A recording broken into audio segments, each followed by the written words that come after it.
Bonjour à tous et très heureux de vous retrouver sur le plateau du Fishing Club pour un nouvel épisode de votre talk show consacré à la pêche au leurre. Aujourd'hui, on va parler d'une tendance dans le Fishing Club, c'est la recherche des très très gros brochets qui semblent intéresser de plus en plus de pêcheurs au leurre. Et on a beaucoup de monde pour en parler, quasiment que des spécialistes de la recherche des brochets spécimens. Nouma Marengo. Salut Nouma. Ça va ?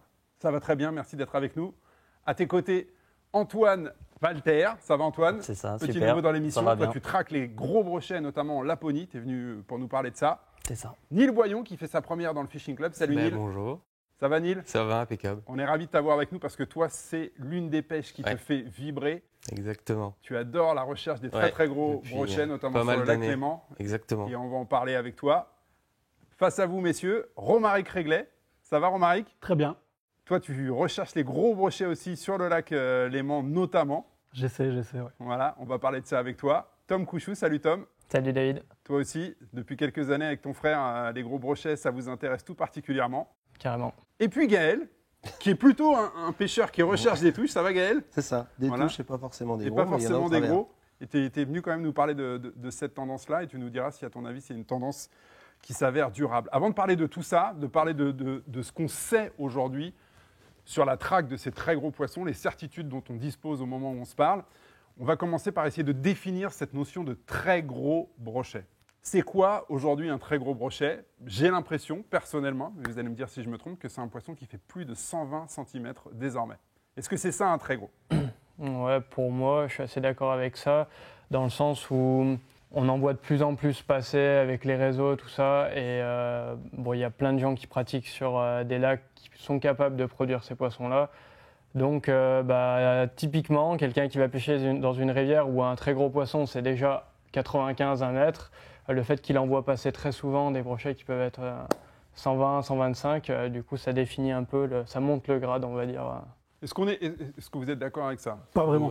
Très gros poisson. Pas vraiment, je pense qu'il ne faut pas banaliser. Un poisson déjà qui fait 3 chiffres, c'est déjà un très gros brochet. Après, Même sur le Léman, même sur les très grands sur milieux. l'élément, bien sûr, enfin, ouais, de manière générale, c'est quelque chose déjà assez intéressant pour un pêcheur de brochet. Pour un brochet à 3 chiffres, un métré, c'est déjà pour moi Alors un très gros l'idée, c'est brochet. pas du tout de banaliser ça, mais c'est de voir ce qui fait vibrer, ce qui vous anime, vous les pêcheurs de très gros brochets, le feu sacré, c'est quoi qui l'allume ? Et j'imagine que c'est pas un brochet métré. J'imagine que tu passes pas toutes ces heures sur le Léman pour viser. Tu es très content quand tu attrapes un brochet métré, Mais et ce qui fait que tu te lèves et que tu es capable de lancer des gros leurres dont on va parler pendant des heures, c'est quoi ? C'est bien sûr ces poissons de 120-125, mais c'est pas des très gros brochets. Là, on est sur du hors norme. Ouais, c'est comme un humain de 2,20 m. En fait, ce qu'il y a, c'est que la notion de gros brochet, Le gros c'est une brochet, notion c'est vachement subjectif, nécessairement hein. très Pour moi, arbitraire. Après, ce qui est vrai, c'est qu'il y a quand même des données génétiques. C'est-à-dire que tous les gens qui pêchent le brochet savent qu'un poisson de 90 ou de 105, c'est plus ou moins le même brochet. D'ailleurs, souvent, on ne mesure même pas. Parce qu'en fait, on en a tous fait plein. Mais en fait, on se rend compte quand on regarde les statistiques de pêche que, par exemple, passer 105, ça s'effondre. On en a fait beaucoup moins. Déjà, 90, tu vois, c'est un gros poisson. Le masque change, on est content de le prendre. Mais c'est un peu le même poisson. Et en fait, des poissons de 90-105, on en a tous fait plein. On les mesure même plus. Mais dès que ça passe 105, on est déjà dans un autre monde. Et après, si on veut parler de très gros brochets, est-ce que c'est 115, est-ce que c'est 120, j'en sais rien. Mais c'est forcément des poissons qui sont définis par leur rareté. Et comme il le dit, à part quelques milieux, des poissons de 120, t'en fais pas beaucoup dans l'année. Moi, j'en ai même jamais fait. Si je suis là, c'est plutôt du fait de mes fonctions, parce que je suis un peu au cœur du système. Mais disons que c'est des poissons exceptionnels du point de vue de l'espèce, mais même les individus eux-mêmes sont exceptionnels. Un poisson de 120, c'est un poisson fou. En fait, c'est un poisson Neil, d'accord. tu es d'accord avec ça ? Moi, je rejoins à peu près tout le monde, mais pour moi, personnellement, quand je vais pêcher le gros brochet, je vise au moins 120 minimum. Moi, c'est vraiment ce que je recherche. Après, je sais que c'est une... Et pour autant, tu ne banalises pas un brochet métré, Ah ça va non. te faire extrêmement plaisir. mais même un T'admires poisson le de poisson. 60, je suis super content. Ouais. Mais par contre, après, je sais que c'est très ingrat, c'est énormément de temps à lancer des gros leurres. C'est une recherche, c'est une planification de sa pêche qui est très compliquée, c'est hyper ingrat. Mais quand j'y vais, si j'ai ce but-là, dans ma tête, je me dis au moins 120. Et le but ultime pour moi, c'est 130. Est-ce qu'on est d'accord ici ? Je parlais de tendance au début de l'émission.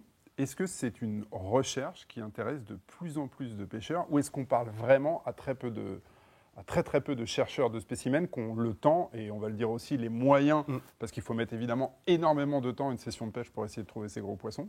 Ou est-ce que c'est une vraie tendance qui se développe, c'est-à-dire que les gens sont prêts à aller moins à la pêche, moins régulièrement, mais faire des voyages de pêche ou consacrer des sessions entières à la recherche des très gros brochets? C'est ce que tu fais toi, Antoine? Ouais, c'est ça. Je voyage pas mal en Laponie, en Hollande, pour rechercher les très gros brochets. Parce que dans la région où je suis, c'est un peu compliqué. T'es dans l'Est, toi? Ouais, je suis dans l'Est. On n'a pas trop de lac alpin. Bon, il y en a toujours sur le lac de Madine, bien sûr, il y en a. Dans des gravières, bien sûr, il y en a. Mais Gravières privées, ouais, c'est ce ça. genre de choses. Mais c'est tout de suite plus compliqué. Et je trouve que c'est une tendance qui s'est développée énormément, en fait, avec les réseaux sociaux. On voit passer des fiches de 120, on en voit régulièrement, que ça soit en Hollande, que ça soit n'importe où dans le monde. Et c'est vrai que le métrait de base, on l'a vraiment trop banalisé. Et pour beaucoup de pêcheurs, on voit des 105, 110 passer. Ça défile sur les réseaux, alors que c'est déjà un poisson exceptionnel. Et je pense que, voilà. Je pense que c'était bien de leur dire, hein. Un poisson maîtré, c'est un poisson exceptionnel. Et dans certains milieux, c'est carrément un poisson incroyable, mais vrai.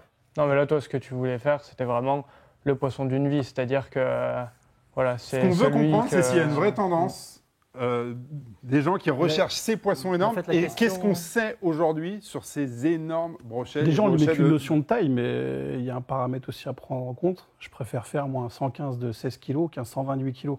Le poids est important. Le poids est important pour moi. Clairement. Et là, en Laponie, on le voit bien, il y a une très grosse population de poissons de plus de 110. Entre 110 et 130, il y en a quand même vraiment beaucoup pour le milieu. Et on a des poissons qui ne sont pas très gras. Parce que voilà, ils ont 6 mois de l'année où c'est gelé, où il fait très froid, où il fait nuit. Et 6 mois de l'année où ils vont donner énormément parce que voilà, il fait jour tout le temps, ils sont en activité. Mais on a des poissons, un poisson de 10 kg en Laponie, c'est énorme. Voilà, il n'y en a pas énormément. Entre 10 et 15, c'est vraiment des très gros poissons. On n'aura jamais vraiment au-dessus. Gaël, toi qui ne les recherches pas spécifiquement, est-ce que tu constates, de par les rapports que tu as dans tes fonctions dans le groupe Sensas, est-ce que tu constates qu'il y a vraiment des gens qui se spécialisent là-dedans et de plus en plus? Ou est-ce qu'on parle vraiment d'une niche là? Non, ça fait déjà une paire d'années. Je pense que Sylvain a contribué à ça. Là, Sylvain Legendre, en pêchant les lacs alpins là, et en à une époque où très peu de gens le faisaient. Ouais. Je pense que ça a contribué. Il y a eu aussi les lacs landais qui ont vraiment apporté cette notion de gros brochet, le salagou un peu moins, mais sur le sud.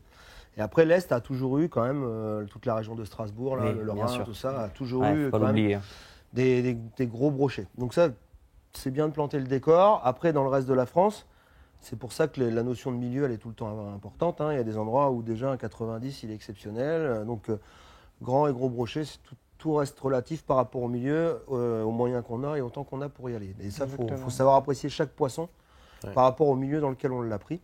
Et c'est pour ça qu'il y a de plus en plus de gens qui voyagent. Ouais, j'ai l'impression qu'il des gens font une croix sur les sorties qu'ils faisaient avant à côté de chez eux, où ils pouvaient attraper régulièrement des poissons de 80-90, pour s'offrir la chance d'attraper un très très gros à l'étranger. Alors après, pour moi, là, la première étape, c'était ça. Donc ça, c'est monté un peu en puissance. Et là, il y a l'arrivée des sondes live et tout ça, qui vient justement, ces gens qui ont eu un doute sûrement à un moment sur je pêche dans le vrai, dans le faux, parce que prendre des gros brochets, ça se fait pas comme ça non plus, faut pas croire. Enfin, même s'il y a plein de gens qui ont pris leurs plus gros brochets de manière totalement inopportune ou aléatoire, en pêchant autre chose, clairement. Donc c'est la magie de la pêche. Mais par contre, le cibler spécifiquement, ça demande du temps, ça demande de connaître son milieu, ça demande vraiment d'y passer beaucoup d'efforts. Et le live, les sondes live là, ont vraiment apporté la détection des poissons et ont lancé plein de gros poissons. Après, quand on regarde, si on fait le parallèle aux Pays-Bas, là maintenant, il y a énormément de gros brochets qui se prennent la nuit. C'est-à-dire qu'il y a des périodes où ça mord la journée. Et donc là, on est dans l'effervescence du truc. Donc ça marche pour pas mal de gens parce que les poissons découvrent. Et pour moi, ça ne va pas durer. C'est-à-dire que les poissons vont piger. Donc soit on ouvrira la pêche la nuit et on en reprendra, soit certains iront à la pêche la nuit sans l'autorisation et ils en reprendront, ce n'est pas le problème. Mais d'une manière comme d'une autre, la population de grands brochets, si on parle de grands brochets en France, elle est relativement faible. Alors après, il y a un recrutement grâce aux nouvelles technologies d'éco-sondeurs live. C'est ça que tu veux dire? C'est-à-dire que ça favorise le recrutement des chercheurs de spécimens. Pour qu'il y ait de la pêche, pour qu'il y ait du specimen hunting, il faut des facilitateurs. Donc par exemple, un lac où d'un coup on découvre qu'il y a des très gros brochets, ça va créer des pêcheurs qui vont se spécialiser là-dedans.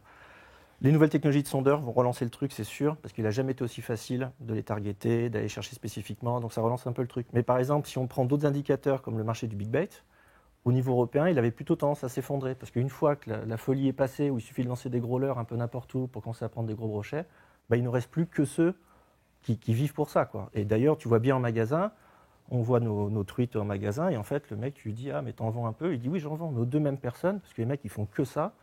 D'ailleurs, souvent, ceux-là se taisent un peu sur les réseaux, c'est devenu un peu leur truc. Mais si tu exclues tous ces mecs-là, qui sont eux des vrais passionnés, c'est leur psychologie, ils ne veulent pas prendre un brochet de 70, ils veulent prendre un monstre.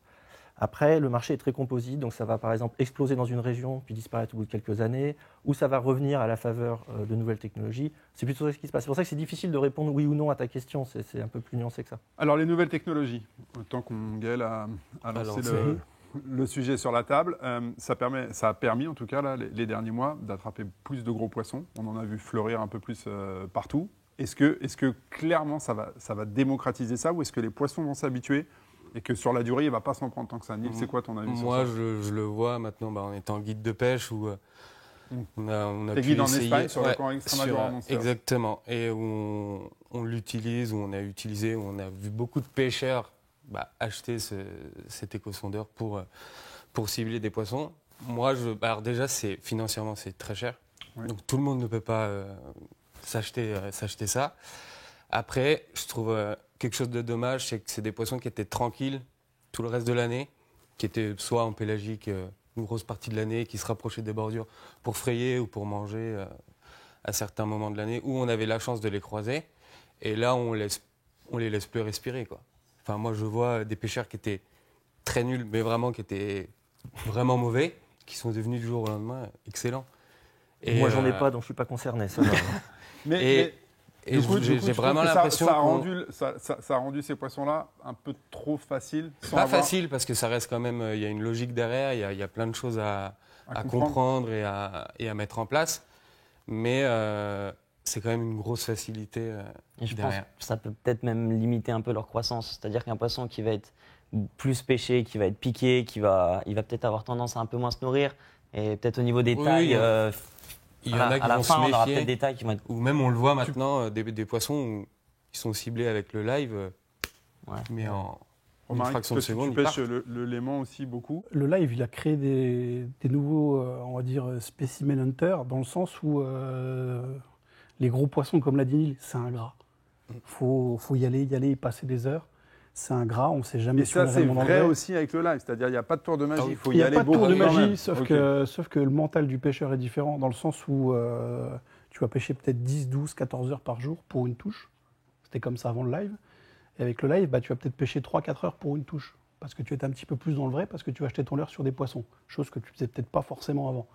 Donc il y a une économie de l'attention qui n'est pas la même. Le fait que tu vois quelque chose de bien passer sûr, sur le sondeur et pas jeter dans le vide en permanence, ça te maintient plus dans le... Ces spots ingrats, il y a de plus en plus de monde parce que le live, on va dire, les moins forts mentalement, les mecs qui lâchent un peu vite, lâchent un peu moins vite avec le live, ça les tient un petit peu plus. Et ce qui fait qu'il y a aujourd'hui, comme tu le disais Antoine, on voit beaucoup de poissons sur les réseaux, ça on en voit beaucoup, parce qu'il y a de plus en plus de mecs qui pêchent ces gros poissons, tout simplement. Ok. Tout simplement. Donc les quatre specimen hunters, là, Antoine, Neil, Romaric et Tom, vous pêchez au live ou pas? Principalement. Clairement oui. Ouais. Clairement oui. Pour les très gros? Moi, pas toute l'année. Pas que ça, mais clairement oui. Moi, pas du Mais tout. oui. C'est-à-dire que toi, tu attaques le léman à l'ancienne? Ah oui. Mais moi, déjà, je pars sur le principe que la pêche, c'est vraiment un échappatoire pour moi. C'est quelque chose où j'arrive, je prends mon cerveau, je le dépose et je le récupère le soir. T'as tes chances. Et où Mais j'ai je me rends compte pas que je suis envie tout à fait adapté à ce de... sport. Déjà un éco-sondeur de base avec avec le downside 2D, ça prend déjà du temps à regarder, à analyser. Si en plus de ça, je vais pêcher pour être devant un écran toute la journée, pour faire 15 lancers, moi, c'est pas le truc qui me fait vibrer.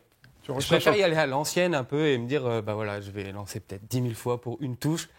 Mais au moins, je me dis... C'est ça qui te plaît en fait. J'ai essayé de mettre un schéma tactique. Et quand j'arrive à la finalité, c'est ça qui me fait plaisir, c'est ça qui me fait vibrer.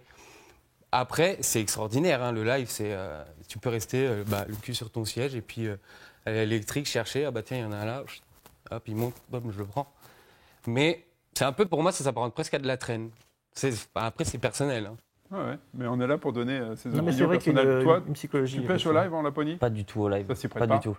En fait, il y a une population qui est vraiment énorme, donc Là, voilà, on n'est pas une touche dans la journée. Quoi qu'il arrive, même avec des gros leurres ou quoi, quand on les cherche, dans tous les cas, on fera des poissons de 60 parce que voilà, quand on pêche big bait, voilà, on peut faire des poissons de 50, On va y 60, venir, on va venir aux outils Ouais. pour essayer de déclencher ces Mais gros poissons. non, je pêche pas du tout au live. Même chez nous, je pêche pas au live. Mais c'est pas forcément le plus efficient le live. Hein. C'est les jours où tu es sur l'aimant, où c'est tout tapis dans le fond, t'as beau sortir ta live, tu vas peut-être faire que 3-4 lancers dans ta journée. Puis bah, voilà, si tu pêches un petit peu plus classiquement, le mec qui va faire 5-600 lancers dans sa journée, bah, il a un petit peu plus de chance, c'est mathématique, de je trouve croiser un ça, poisson. ça quoi. retire aussi énormément le sens de l'eau. Ouais. Ça, je suis complètement Moi, d'accord. je vois des bateaux, j'ai eu l'exemple où en pélagique, tu vas prendre une branlée. Si tu pêches à l'ancienne ou si tu pêches avec un live, tu vas prendre une branlée. Mais à côté de ça, ça va te forcer à essayer de trouver une solution, à te débloquer quelque chose, et où tu peux trouver une pêche extraordinaire sur une bordure ou sur la bordure, alors que tout le monde est encore en péla et passe à côté complet de la pêche.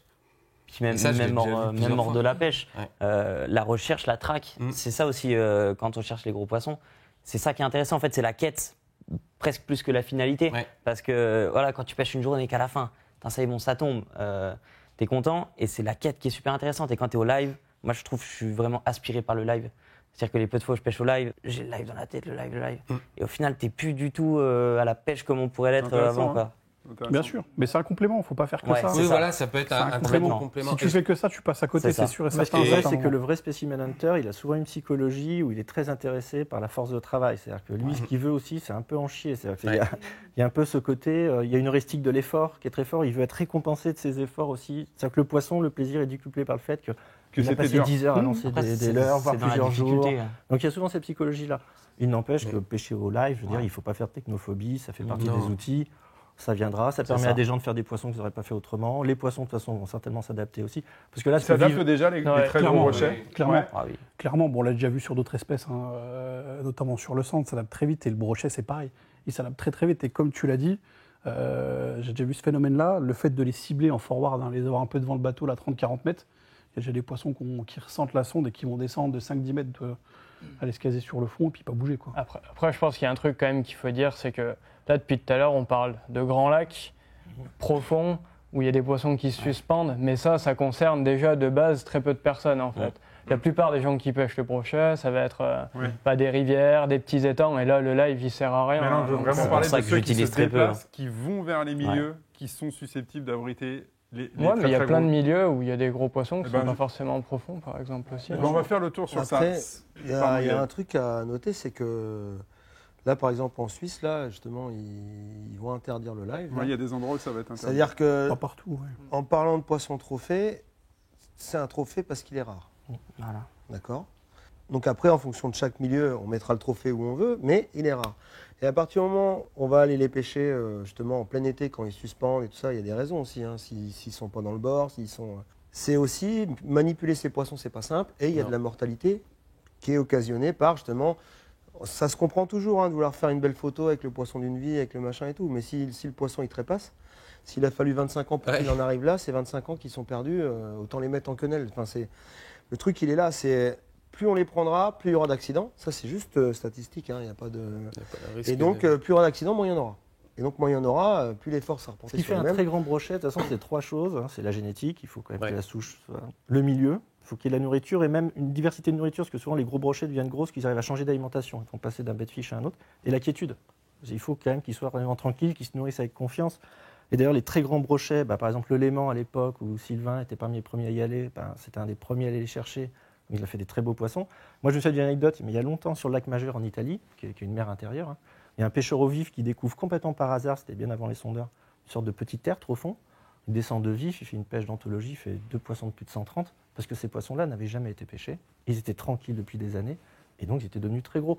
Et le spot, en un an, il a été exterminé. Je veux dire, ce truc ne donne plus rien, c'est normal. Quoi. C'est vrai que ça, on le voit bien en Laponie, hein, sur des poissons qui sont très très peu pêchés. Voilà, ils ont des mensurations qui... Voilà, il y a, tous les ans, il y a des poissons de plus de 130, 135 qui sont faits là-bas.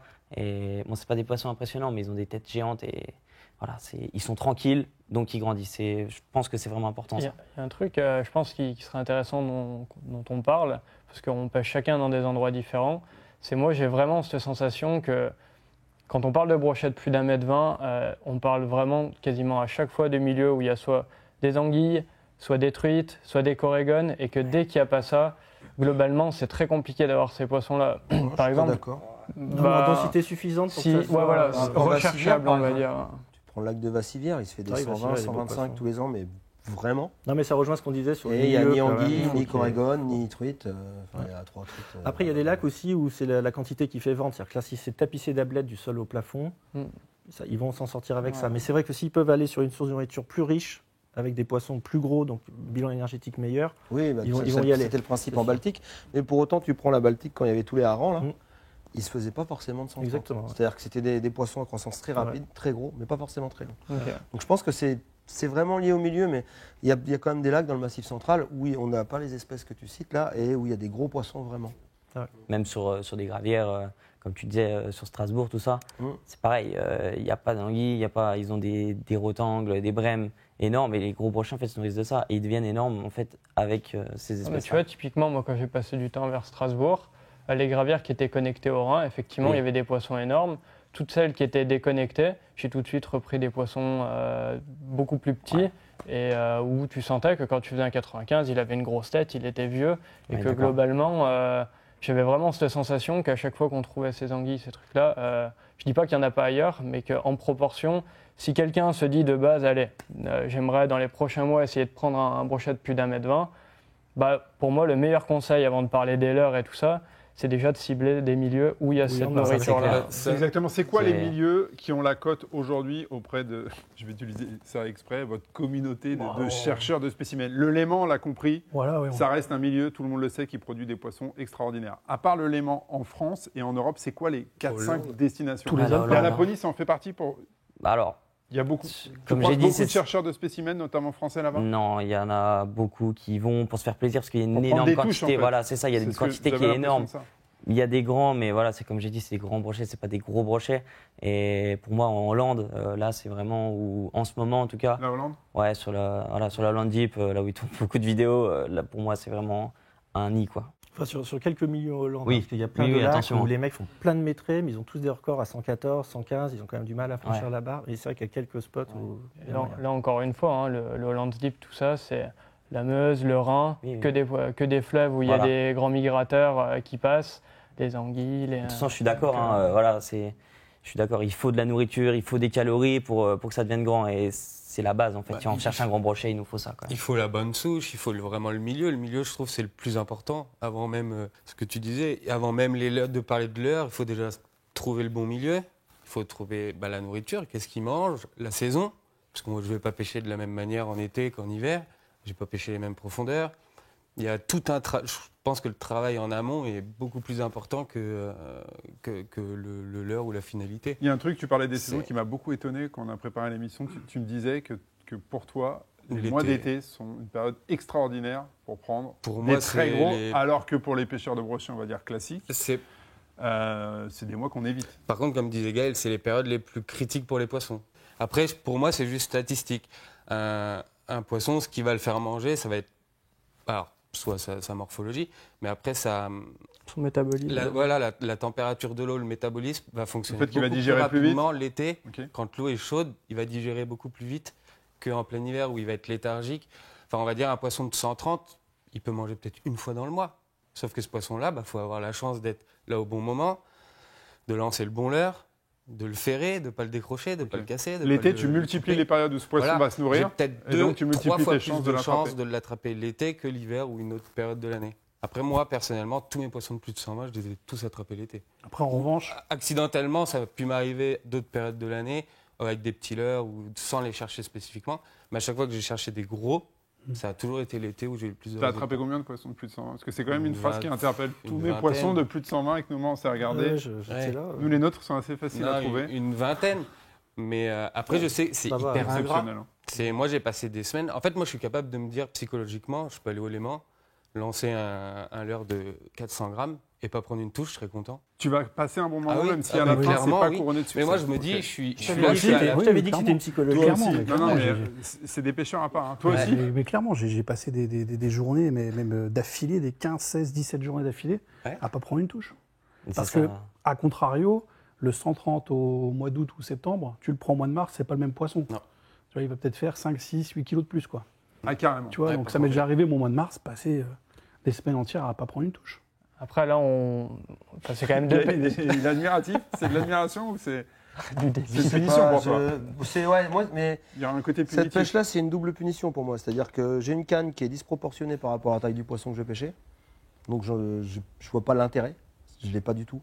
Le matos, c'est trop gros et je n'aurai pas de plaisir dans le combat. C'est-à-dire que il n'y a pas de notion de combat, c'est perdu. Vous êtes d'accord avec lui? Non. Pas trop.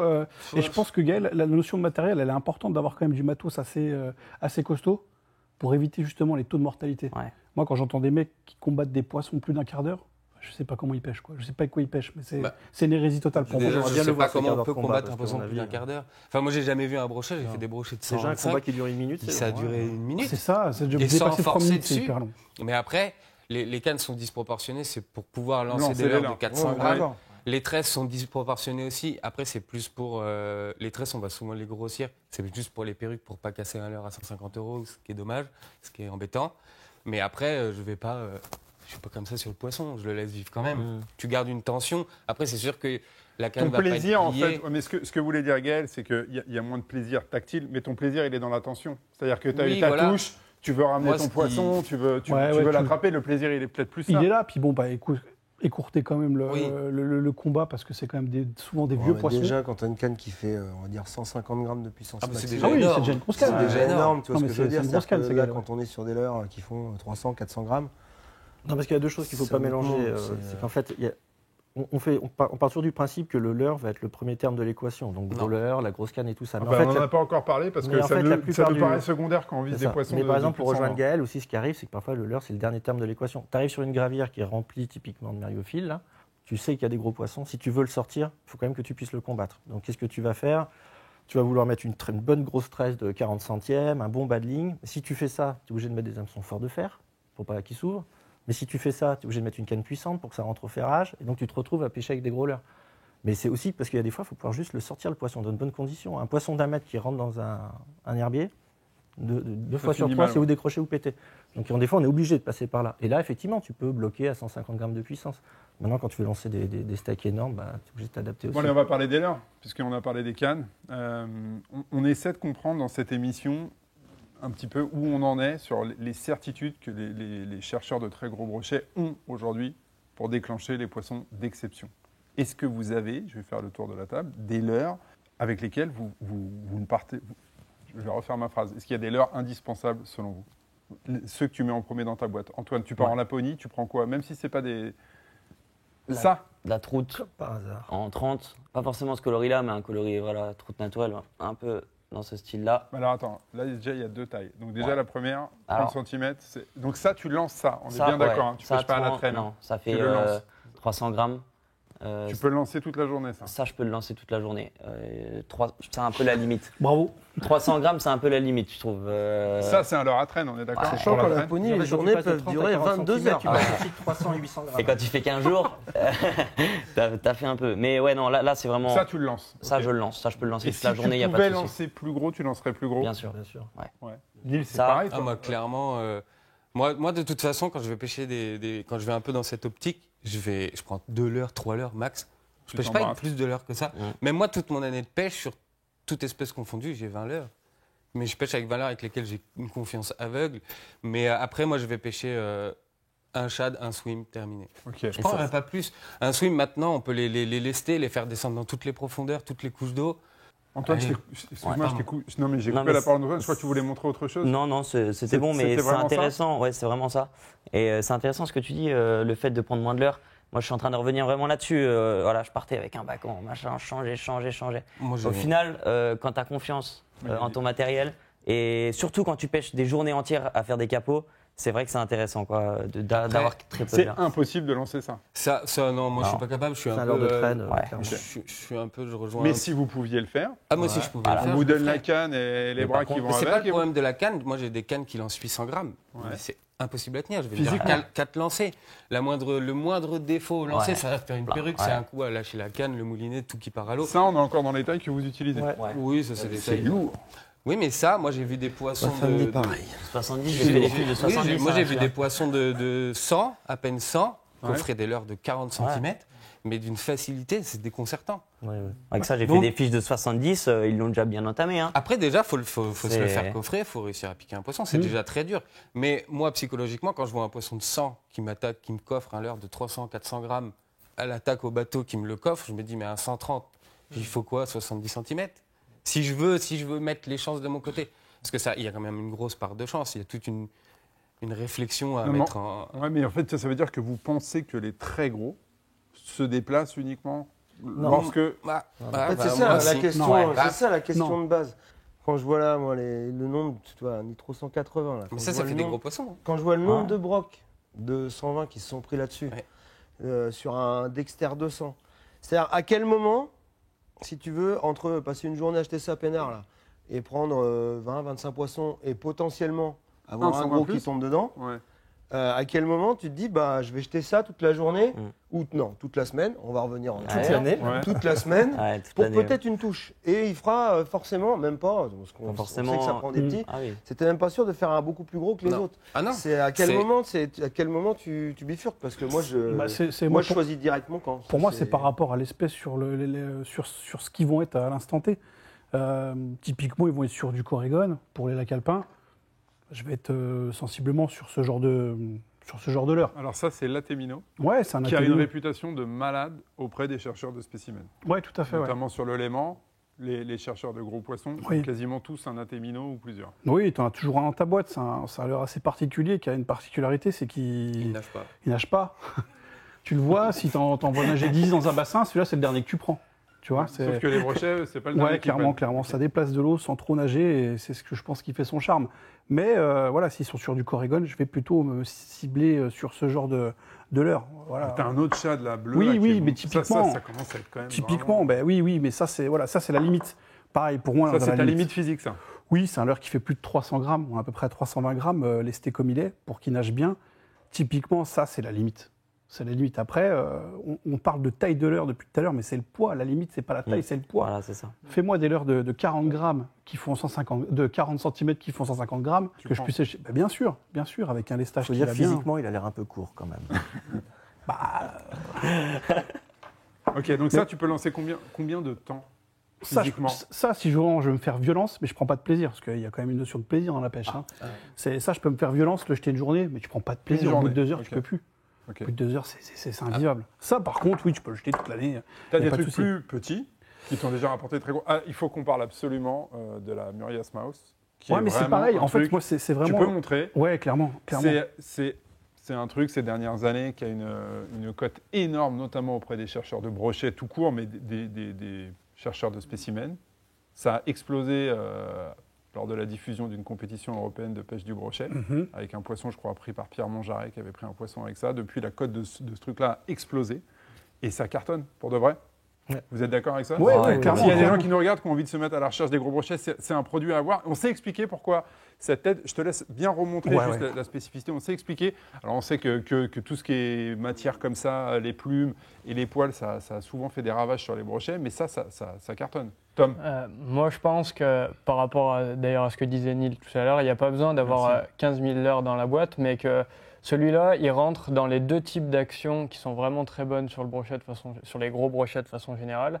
C'est que soit il faut quelque chose, vous me direz ce que vous en pensez, Ouais. hein, mais de quelque chose qui brasse beaucoup d'eau, mais qui va pas forcément vite. Complètement. Ça, c'est un des modes de pêche qui marche très fort sur les gros poissons. Et le deuxième mode, donc ça s'inclut parfaitement dans cette stratégie-là, hein, le fait avec les poils, avec la face plate devant, voilà, ça pousse de l'eau et il n'y a pas besoin d'aller vite pour que ça le fasse.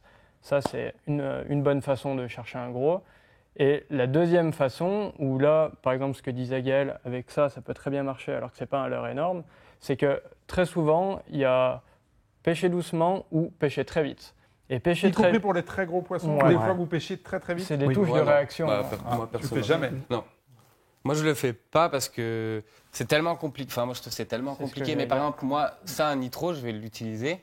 Si je pêche, par exemple, en Espagne ou au Léman ou n'importe où, si je suis dans un banc d'ablette, je vais pas mettre un leurre de 40 cm. Un poisson, un brochet, par exemple, il sait très bien que, logiquement, un petit broc ou une truite de 40 cm n'a rien à foutre au milieu d'un banc d'ablette. Ça, je l'ai déjà vu. Ça peut marcher, mais ça ne sera pas le truc le plus rentable. Après, par exemple, si je vais me rapprocher des bordures, Déjà, il y a aussi un truc pour moi qui s'est vérifié, c'est que tous mes poissons de plus de 120, ou même tous mes amis que je connais, les connaissances que j'ai, qui ont fait des poissons de plus de 130, ça n'a jamais été fait dans plus de 8 mètres d'eau. Moi, tous mes poissons de plus de 120, je les ai tous faits dans moins de 8 mètres d'eau. Romaric, tu as le même constat? Non, pas tout à fait. Ouais. Pas tout à fait. Mais après, ça dépend des milieux, c'est toujours pareil. Moi, j'ai un 132 au bateau. Classiquement, sur la cassure, dans 15-20 mètres, un poisson peut décoller sur des perches. Mais voilà, ça dépend des milieux. Ça dépend du milieu. Le leurre, la taille du leurre, elle va dépendre aussi vraiment sur quoi ils sont. S'ils sont sur des perches, je vais plutôt me rabattre sur des leurres un peu comme ça. Voire même plus petits, ça, s'ils sont sur... voilà. Ça, c'est un répliquant. Ça, c'est un répliquant, voilà. C'est un leurre que, pour moi qui est magnifique. Mais en fait, le leurre, il est important surtout sur l'espèce sur laquelle est le brochet. Si en ce moment, ils sont sur du gardon, typiquement, je ne vais pas pêcher que ça. Je pêche avec des leurres plutôt de ce type-là, s'ils sont sur des petits gardons. S'ils sont sur des perches, je vais plutôt pêcher avec des leurres un peu comme ça, ou avec des actions un peu différentes, comme celui-ci, où là, on est sur quelque chose d'articulé, qui marche très très bien. C'est des leurres qui marchent très très bien sur les brochets. Et là, des fois, c'est le jour et la nuit. Tu vas pêcher avec un shad à paddle, tu ne vas rien prendre. Et le mec à côté de toi, il va te mettre une branlée avec un leurre articulé, notamment le balam aussi. C'est vraiment des leurres qui sont, pour moi, dans le top 5 pour prendre des gros poissons. Parce que ça déplace de l'eau et ça vide pas trop. Après, ce qu'il faut comprendre, pour ramasser un peu ce qui a été dit, parce que tout était vrai, mais essayer de... Aussi souvent, pourquoi quand tu vas sur le bateau d'un specimen hunter, en gros, il y a 3 leurres, une truite, un roach et une souris, comme ça. Parce que dans leur démarche, les gars, ils ne sont pas là à se poser la question souvent de quel va être le pattern du jour. Ils savent que statistiquement, s'ils pêchent toute l'année en faisant comme ça, à la fin de l'année, c'est comme ça qu'ils vont rentrer le plus de gros poissons. Ils ne se posent souvent pas beaucoup plus de questions que ça, sauf si, à côté d'eux, il y a un mec qui trouve, machin, ils vont faire... C'est juste l'idée de dire... C'est le pattern qui, statistiquement, va revenir le plus fréquemment dans l'année. Et les mecs, ils lancent, qu'ils savent que ces poissons, il faut bien qu'ils se nourrissent à un moment ou à un autre. Et l'idée de tous ces leurres, parce que ça pêche très lentement, ça pousse de l'eau, c'est très sympa. Les truites, c'est pareil. L'idée, c'est toujours la même. C'est je vais sur un secteur où il y a potentiellement des gros poissons. Je pêche plutôt plus près de la surface, que c'est rarement une bonne idée de pêcher sous les poissons. Et ils savent que le brochet, il peut se déplacer de 8 mètres. Il faut qu'il lui présente un truc qui soit lent, qui bouge pas trop, parce que par exemple si tu animes un Granger comme ça, il le perd de vue et tout ça. Pour les gros brochets, la notion de bilan énergétique est très importante. Il faut qu'il soit sûr que s'il se déplace, il va le prendre. Il faut qu'il y ait des calories. Là-dessus, moi je mets un bémol là-dessus. Et c'est souvent d'ailleurs des leurres qui sont très visibles, très opaques. Et c'est souvent comme ça que les mecs font leur démarche. Après, il y a des variations, évidemment, ça reste la pêche. Alors typiquement, là tout à l'heure on parlait du live, on apprend des choses avec ça qui cassent des codes comme ça. Typiquement, ces poissons qui suivent hyper souvent, le même brochet peut faire suivre 3 ou 4 fois avant de le faire mordre ou pas. Le bilan énergétique, là, on ne comprend pas. Oui. Quoi. D'accord, mais là, ça existe, les poissons suiveurs. Et les gros poissons ont cette caractéristique, c'est la force de la traîne, qui peuvent suivre pendant très, très, très, très, très longtemps. Et là, pareil, l'intérêt du big bait, on le comprend bien avec le live. On l'imaginait avant, et ça nous le confirme, c'est que très souvent, moi je l'ai fait parce que je pêche aussi des fois les cendres avec le live, donc j'ai l'habitude d'utiliser des trucs beaucoup plus petits aussi parfois. Quand on arrive à trouver plusieurs gros brochets dans la journée et qu'on leur jette dessus, qu'ils prennent pas, qu'ils viennent même pas voir, et puis derrière tu mets un leurre énorme, tu lui passes 5-6 mètres au-dessus de lui, et là par contre il se déplace tout de suite. Et par contre tu remets quelque chose de plus petit, il ne bouge pas. Donc là l'intérêt du big bait il est flagrant. Après, il y a quelque chose que moi j'ai vraiment remarqué, sans le live, c'est dès l'instant où on va mettre vraiment des gros leurres, c'est plus fort qu'eux en fait. Ils ont ce besoin de suivre. C'est comme les basses au swim. On dirait qu'ils sont tu peux pêcher des basses en waki, peu importe. Ils ne se déplaceront pas. Tu lances un swim, ils sont 5-10 derrière. Et c'est plus fort qu'eux. Okay. Moi, des fois, je le fais, je pêche au swim et je vais repasser 2 heures après en waki. Je les ai juste ciblés, juste décalés. Mais un gros shad, un gros swim sur un brochet, c'est pareil. C'est plus fort que lui. Il va être obligé de se déplacer. Il va le prendre ou pas le prendre. C'est ça. Mais de toute façon, le follow fish est le principal problème de ces pêches-là. C'est tous ces gros poissons que tu amènes au bateau et qui n'ont pas pu suivre assez longtemps pour prendre. Et c'est pour ça que tout à l'heure je disais, il y a vraiment 2 modes. C'est que très souvent, tu as le premier mode très lent, grosse poussée d'eau, et où là, c'est le truc en fait qui a été le plus fait.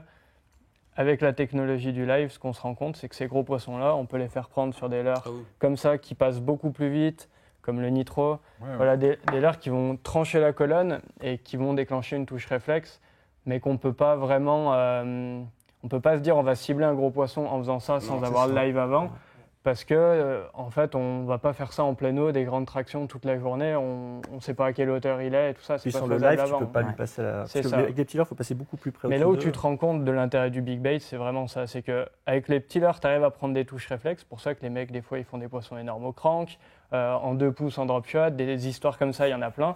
Mais très souvent, c'est des touches réflexes comme ça qui étaient difficiles à provoquer sur les gros poissons sans le live. Et du coup, le plus facile, c'était le gros leurre qui pousse de l'eau, qui même s'il est loin du leurre... Pour rester sur la notion de vitesse, Gaël, toi qui ne recherches pas spécifiquement, tu as constaté quelque chose sur les gros brochets que tu as pris? Donc j'ai presque envie de dire accidentellement. Même si Même si tu visais des très gros poissons, est-ce que tu as constaté quelque chose? Vite, pas vite? Des familles de leurres qui t'ont rapporté? T'arrives toi à faire un raisonnement à l'inverse? sur les leurres réaction, forcément, donc tout ce qui est nitro, tout ce qui est leurre métallique, à jiguer. Moi, je sais qu'il y a une période quand même où on touche relativement bien les gros, tout ce qui est massif central, tous les plans d'eau, il y a des belles concentrations de perches. Quand ils se concentrent un peu dessus, régulièrement, tu fais des perches et au bout d'un moment, forcément, tu crées de l'agitation. Ouais. Et en fait, on en revient à mieux qu'un gros leurre. Si tu génères de l'activité dans un banc de perche, pour le coup, il arrive. Et là, il y a ton truc qui est au milieu, il va le prendre. Donc, au final, tu aurais eu n'importe quelle leurre, tu l'aurais peut-être pris, ce brochet. C'est l'activité des perches que tu as générée et la panique dans le truc. Mais c'est dans des circonstances qui sont quand même assez rares, en réalité. C'est vrai que ça, c'est très intéressant. Parce qu'en Laponie, par exemple, c'est pareil. On a des périodes d'activité, c'est court, mais tu peux passer n'importe quoi. Les gros, ils vont manger. Et tu as une période d'activité d'1 heure où tu enchaînes comme jamais. Et n'importe où sur le lac, tu as un pote à 10 km, ça va être pareil. Et j'ai l'impression que les gros ont vraiment, enfin moi qui pêche pas du tout au live, des périodes d'activité. C'est-à-dire que vu que j'ai pas de live, je les vois pas. Les gros ou petits, les brocs, c'est pareil. Tout le monde va prendre les gros, c'est vraiment très court. On a 20 minutes où il faut pas rater. C'est très violent généralement. Moi, par exemple, sur les pêches au Léman que j'ai pu faire, ou même à Oriana, en Espagne, où ça m'est arrivé très souvent, les gros poissons, de les faire, mais c'est peut-être 3 jours à lancer, pas prendre une touche. Tu prends une touche, c'est là où tu te dis tu as 15 minutes où il faut pêcher. C'est ça. Et tu peux prendre plusieurs poissons du mètre comme ça. L'année dernière, j'ai eu un client qui vient exprès pour ça. Et c'est là où je reviens au sujet qu'on a parlé au début, où en final, moi, j'ai très peu de clients qui veulent se donner la peine et se faire du mal comme ça. Alors, j'ai vraiment deux clients sur l'année. Deux clients sur l'année? Ouais, sur l'année. Des qui acceptent de se dire, je peux venir en Espagne, payer une semaine de pêche et faire capot. Parce que c'est un risque, hein. Ça peut arriver. Je comprends un peu en même temps. Mais après, j'ai un peu cette image-là, mais je me trompe peut-être, hein, mais en Espagne, c'est peut-être pas non plus la destination pour faire les plus gros brochets, comparé à la Laponie, par exemple. Non, il y a eu des périodes en Espagne, où à l'époque de la Serena, où là, il y avait vraiment des très gros poissons. Moi, j'ai fait une journée, en 3 jours, je fais 12 métrés. Ouais. Je fais une journée à 5 et où je fais 4 poissons de plus de 110 et je finis à 124. Je l'ai vécu qu'une fois et je suis. Et surtout les 120 que tu as pris entre l'Espagne et le Léman, par exemple. Sur les 120, tu en as pris beaucoup en Espagne ou tu as plus j'ai au pris Léman? Plus de 120 en France qu'en Espagne. Oui, voilà, c'est ça que après, je veux dire. avec mon métier, je peux plus rechercher. Personnellement, je peux plus rechercher ces poissons-là. Mais quand tu pêches pour toi, c'est la pêche que tu fais. Mais quand je pêche pour moi, par contre, voilà, je prends mes 3 gros leurres, j'accroche ça. Et j'ai confiance, parce que pour moi, c'est déjà 50%, c'est de la même plus que 50%, c'est de la confiance en soi. Si je suis là, au bout de 3 heures, et je me dis « Oh, je ne vais pas en prendre un », je rentre chez moi. Je sais que ma journée elle est déjà finie. Mais à chaque lancer, je ne vais pas le dire dans le bateau. Mais je sais que je vais me dire « Je vais en faire un ». Et au bout de 3 jours, je vais en faire un. La dernière fois que j'étais au Léman, je prends la première touche le 4e jour à 20h30. À lancer des trucs de 300 grammes, à avoir une pointe dans le dos où tu ne tiens plus debout. Où c'est horrible, mais il y a Romaric qui acquiesce. Tu prends cette touche, je suis comme toi. Et c'est là où tu te dis, mais en fait, c'est ce que je trouve extraordinaire, c'est que t'es obligé d'être concentré tout le temps. Tu peux pas te gratter le nez, tu peux pas. Il faut que tu sois concentré. Ah ouais. Et jusqu'au moment où tu prends cette touche, boum, tu ramènes ce poisson-là et où tu sens que tu as un gros poisson et où tu as les jambes qui font, tu as les genoux qui claquent. C'est beau, hein? Mais ça, c'est une sensation que j'ai qu'en cherchant ces poissons-là. Que j'avais quand j'étais jeune, que j'ai commencé à attraper mes premiers poissons ou que j'ai attrapé mon premier métré. Mais au final, plus les années ont avancé, alors est-ce que j'en ai trop attrapé, je ne sais pas. Mais à la fois, je suis très content d'attraper un poisson de 60. Mais ce qui me fait vibrer, ça va être vraiment des poissons de plus de 120 et plus si j'y arrive. Et à côté de ça, un poisson de 60 me fait plaisir, mais je trouve ça même dommage de l'abîmer. Je ne vais pas prendre de photos, je vais me coucher le soir, je l'aurais oublié. Ouais. Un poisson de 120 où j'ai mis 4 jours, 5 jours à l'attraper, je ne l'oublierai jamais. Voilà, Et c'est après, ça, il y a- moi, je reçois. Les émotions sont décuplées. Il y a Mmh, pas, ouais, c'est- question les de- émotions sont décuplées. 4 jours dans le néant, prendre une touche, j'ai l'impression qu'il fait 120. Il n'a pas la même saveur, Ouais. parce que ça arrive des fois, tu peux faire 2 lancers et le prendre tout de suite, et tu le savoures moins. Par contre, au bout de tes 4 jours, quand on n'aura pas repris, là, tu vas le savourer un peu plus. Mais c'est une saveur particulière. J'ai une idée de concept, on va faire 2 plans d'eau côte côte. Un vide, un avec des gros. 5 jours dans le vide. Non, non, non. Ouais, mais ça rejoint ce que je disais tout à l'heure. Il y a vraiment une heuristique de l'effort. Il faut qu'il y ait un très bon. effort. Ouais, c'est la quête, en fait, hein. C'est la Mais quête. après, comme C'est un je disais, marathon, moi, hein. je me dis, je suis pas malade. J'ai une passion déjà. Mais vous une êtes- passion, c'est déjà extraordinaire. C'est Il y a génial, des gens, c'est- ils n'ont pas de passion. Et je me dis, je suis à la pêche, je suis avec des amis, je suis sur un bateau. J'en attrape. Alors, pas, pendant j'en que tu attrape lances pas. ton leurre là pendant 4 jours et tu dis tu peux pas te gratter le nez, tu es quand même avec des gens. Bah tu après, parles, avec l'expérience, tu peux te permettre de faire des trucs que peut-être un Bien sûr, débutant ne oui. fera pas. Ok. Mais faut être quand même attentif. Faut se dire qu'à chaque moment, tu peux prendre une touche. Et c'est vrai que le partage est sympa aussi. Ouais. Quand on est deux à avoir le même objectif, tu partages Ouais. différemment la chose. Et franchement, au bout de 4 jours, quand tu prends pas une tape, t'as ton mental, Mm. tu rigoles pour rien. Enfin, c'est Ah, un mais puis délire. moi, hein, c'est je fais ce poisson-là, par c'est- exemple, que je recherche, je pêche plus. Ouais. Moi, c'est fini. J'ai pris une telle dose d'adrénaline, Tu t'arrêtes. Ouais. j'arrête. Et je suis là à soit motiver les copains pour essayer qu'ils en prennent un. Bah, c'est hyper bien. Vous êtes habités en fait. Ouais, bah, On est clairement. tous des pêcheurs là, mais vous êtes d'autres pêcheurs. Vous êtes complètement habités par votre truc et franchement, je trouve ça magnifique. Je ne sais pas s'il va y avoir plein de gens qui vont enclencher ce mouvement, mais c'est très Ah, très c'est beau. très ingrat, c'est très très ingrat. C'est vrai. Par contre, l'esprit camaraderie sur le bateau, il est Ouais, énorme. voilà. Il y a vraiment un esprit Mm. équipage. Je peux dire que le mec qui a l'épuisette, il a autant de pression que le mec qui a le poisson au bout de la canne. Ouais, non, mais c'est- on n'en parle pas assez de Premier ça. brochet au bout de 4 jours, si tu rates Ouais, l'épuisage. Et je pense Le qu'il y a, retour, il y a il est- aussi il est ce silencieux. côté, il y a moins de jalousie. Il y a beaucoup moins de jalousie entre les pêcheurs de gros brocs, je trouve, que sur les pêcheurs de lambda tout venant, on va dire. Où moi, je sais que quand j'attrape un gros broc, c'est voilà, je pose la canne et je vais motiver les copains, quoi. Mais je sais qu'il va pas être jaloux de moi et moi, je serais pas jaloux si pendant une semaine, j'attrape pas un poisson, mais que mon copain a attrapé un broc de 120. Mais C'est comme si tellement moi, dur j'avais que c'est un attrapé. travail d'équipe en fait. Voilà, C'est c'est ça. ça. Clairement, c'est C'est ça. un équipage. Ouais. On parle de poisson-bateau. On parle de bateau, Je quoi. parle de poisson-bateau. Comme la tout le pêche temps. du marlin, quoi. Il y a le skipper, il y a le On mec qui parle de pêche. poisson-bateau, on parle pas de j'en ai fait 2, t'en as fait 0. Non, on parle de poisson-bateau. Parce que comme je le dis, hein, le mec qui a l'épuisette, c'est limite. Faut pas qu'il le rate. Il est important, lui. Moi, j'ai plus le côté, ça vient de la façon de pêcher, hein, mais vu que je pêche pas mal la Loire et le Rhône aussi du bord, et que sur les grands lacs, là, je pêche quand même principalement en kayak, je l'ai pas vraiment, ça, hein, ce côté-là, c'est plus souvent tout seul, en fait. Ouais. Et du coup, c'est plutôt, le matin, tu te lèves et tu te dis, quand je vais rentrer ce soir, comment moi-même, dans quel état d'esprit je vais être au moment où je vais rentrer, quoi, et les souvenirs que j'aurai derrière. Il a quoi. rajouté un truc, Tom, c'est que lui, il le fait en kayak en plus. Il se fait 2-3 allers-retours sur l'élément en kayak. Tu vas avoir des belles cuisses, toi, dans Ouais, quelques années. j'espère. Les gars, pour terminer cette émission là, qui était passionnante, parce qu'on a bien compris tout ce qui vous anime, c'est quoi les plus gros brochets qu'on peut espérer attraper au leurre? Pas à la traîne, hein, en lançant des leurres. À votre avis, le rêve, c'est quoi? Qu'est-ce qui s'est déjà pris et qu'est-ce qui reste à prendre? Ah, 140 plus. a été Et pris. Ah, hein. 140 plus, bien sûr. On sait que c'est possible. Il y a eu pas mal de 140 en Italie, je crois. Il y en a eu deux cette 140. année. Après, Ça m'avait échappé. Hein. J'avais Moi- 135, mais j'avais pas Non, non, 140. 140, 143 même cette année. ouais, 143, Ouais. 143. 143 en Italie cette année, ouais. 143. Ah ouais. C'était où? Tu sais, tu Italie. connais le lac? Italie. Je pourrais c'est pas te dire grand. le lac. Ok. C'est les C'est en lacs rivière, je crois alpins, que- mais de l'autre côté des Alpes. Il y quoi. a eu un Italien aussi il y a 2 ans, là, à la mouche, hein, qui Ouais. avait fait Mais 143. alors, C'est le même poisson. ouais, c'est le même C'est le même. poisson. Le 140 et 143, apparemment, c'est le même poisson. 140. Après, moi, 130, ça me suffit.